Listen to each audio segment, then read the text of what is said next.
வணக்கம். இன்றைக்கி நம்ம பார்க்க போகிற சமையல் ஒரு அருமையான கார சட்னி எப்படி செய்யலாங்கிறத பார்க்கலாம். கார சட்னி நிறைய மெத்தடில் பண்ணியிருக்கோம். இந்த மாதிரி ஒரு நாள் கார சட்னி செஞ்சு பாருங்கள். ரோட்டு கடையில் சாப்பிட்ற மாதிரி அட்டகாசமாக இருக்கும். இட்லி, தோசை, ஊத்தப்பம் எல்லாத்துக்குமே செம காம்பினேஷனாக இருக்கும். ஸோ செய்கிறது பார்த்திங்கன்னா ரொம்ப சிம்பிளாக டக்குன்னு உடனே இட்லி வேகிறதுக்குள்ளே பண்ணி முடிச்சிடலாம். ஸோ வாங்க இந்த சட்னி எப்படி செய்யலாங்கிறத பார்க்கலாம். ஒரு மிக்ஸி ஜார் எடுத்துக்கலாம். இதில் பார்த்திங்கன்னா காரத்துக்கு தேவையான அளவுக்கு ஒரு 15 வரமிளகா சேர்த்துக்கலாம். இது வந்து கார சட்னிங்கிறதுனால காரம் வந்து கொஞ்சம் அதிகமாக இருந்தால் தான் நல்லாயிருக்கும். அதே மாதிரி ஒரு 20 சின்ன வெங்காயம் எடுத்துக்கலாம். இது கூடவே நல்ல ஒரு 10 பல் பூண்டு சேர்த்துக்கலாம். கொஞ்சமாக புளி, சின்ன நெல்லிக்காய் சைஸுக்கு புளி எடுத்திருக்கேன். இப்போ இதை வந்து அரைச்சிட்டு பார்க்கலாம். தண்ணி ஊற்ற வேணாம். இப்போ பாருங்கள், அரைச்சிட்டு வந்தாச்சு. இந்த மாதிரி கொஞ்சம் குறன்னு இருக்கணும். இப்போ வந்து கொஞ்சம் பெரிய தக்காளியாக 1 எடுத்துக்கலாம். இதை வந்து மிக்சியில் போட்டு நைஸாக அரைச்சிக்கலாம். இப்போ பாருங்கள், தக்காளியும் அரைச்சாச்சு. இப்போ ஒரு கடாயை எடுத்துக்கலாம். கடாயில் வந்து எண்ணெய் விட்டுருக்கேன். நல்லெண்ணெய் சேர்த்திங்கன்னா டேஸ்ட் நல்லாயிருக்கும். நல்லெண்ணெய் வந்து கொஞ்சம் கூடவே விட்டுக்கோங்க. எண்ணெய் சூடானது ஒரு டீஸ்பூன் கடுகு சேர்த்துக்கலாம். கடுகு பொரிய ஆரம்பிக்கவும் கருவேப்பிலை சேர்த்துக்கலாம். கொஞ்சமாக பெருங்காயத்தூள் சேர்த்துக்கலாம். இப்போ நம்ம அரைச்சி வச்சுருந்த வெங்காயம், பூண்டு, வரமிளகா பேஸ்ட் வந்து சேர்த்துக்கலாம். இது வந்து நல்லா வதக்கி எடுத்துக்கலாம். பச்சை வாசனை போக வதக்கிக்கலாம். எடுத்ததுமே நம்ம தண்ணியை ஊற்றி அரைச்சிட்டோம்னா பச்சை வாசனை போக ரொம்ப நேரம் ஆகும். அதனால கெட்டியாக அரைச்சிட்டு நல்லா வதங்கினதுக்கப்புறமா தண்ணியாக வச்சுக்கலாம்.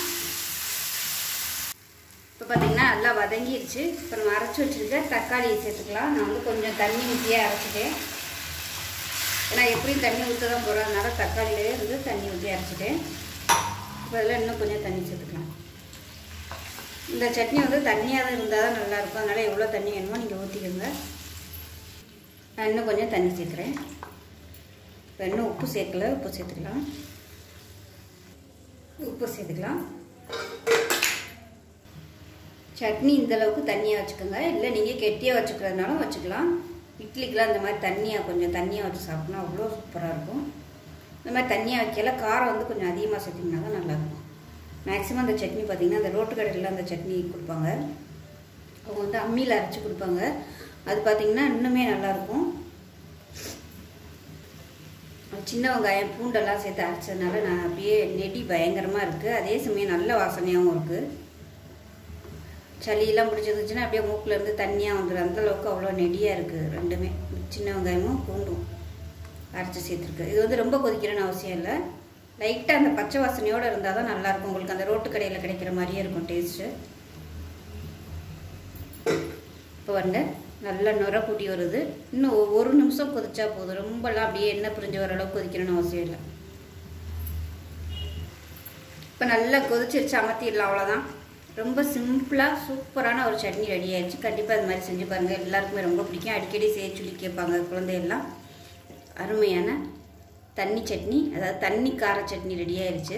சூப்பராக இருக்கும். இப்போ வந்து தோசை ஊற்றிக்கலாம். இட்லி, தோசை எல்லாத்துக்குமே அருமையாக இருக்கும். நான் வந்து இன்றைக்கி தோசை தான் ஊற்ற போகிறேன். இட்லி தான் ஊற்றலான்னு பார்த்தேன். பழைய மாவெல்லாம் கொஞ்சம் இருந்ததுனால அதை ஃபஸ்ட்டு காலி பண்ணிவிட்டு அதுக்கப்புறமா இட்லி ஊற்றிக்கலான்ட்டு. அதனால் இன்றைக்கி நான் தோசை தான் ஊற்ற போகிறேன்.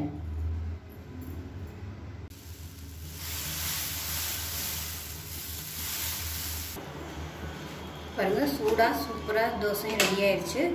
ஸோ அவ்வளோதான். இட்லி, தோசை, ஊத்தப்பம் எல்லாத்துக்குமே இது நல்லாயிருக்கும். ஸோ கண்டிப்பாக ட்ரை பண்ணி பாருங்கள். செஞ்சு பார்த்துட்டு எப்படி இருந்துச்சுங்கிறத சொல்லுங்கள். வீடியோ பிடிச்சிச்சுன்னா லைக் பண்ணுங்கள், கமெண்ட் பண்ணுங்கள், சேனலை சப்ஸ்கிரைப் பண்ணுங்கள், பக்கத்தில் உள்ள பெல் பட்டனையும் ப்ரெஸ் பண்ணுங்கள். நன்றி.